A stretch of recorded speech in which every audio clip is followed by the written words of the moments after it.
समस्त श्रोता बंधु मानक मोर नमस्कार एवं मु शांतनु हयाल दृष्टिबाधित विद्यालय कोरापुट रे पढ़ुअछि 10म श्रेणीर छात्र।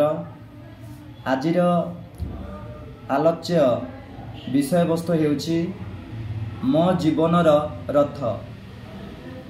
मो जीवनर रथ कहिले मानव जेतेबेले जन्म ठारू तार मृत्यु हेबा पर्यंत जो जीवन यात्रा करि थाए सेही जन्मर मृत्यु रे थिबा समय मध्य तार जीवनर रथ आरंभ होई थाए। मानव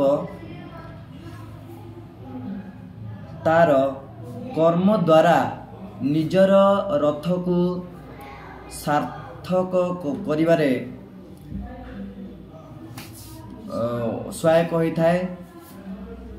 मानव को भगवान कर्मभूमि को कर्म माध्यम रे कठिन परिश्रम माध्यम रे निजर जीवनर रथ को साफल्य मंडित करिया पई एवं पुण्य अर्जन करिया पई पठाई थांते। किंतु मानव जेतेबेले एई पृथ्वी पृष्ठ रे जन्म नहीं छोटरू बड़ ही थाए तापरे भगवान मानव को जो कर्म करिया पई पठाई थांते से कर्म को भूली जाई अंधविश्वास रे एई पृथ्वी पृष्ठ रे अनेक व्यक्ति सहित निजर संपर्क गढ़ी थाए। तार जीवनर रथ को आग को नबा को हेले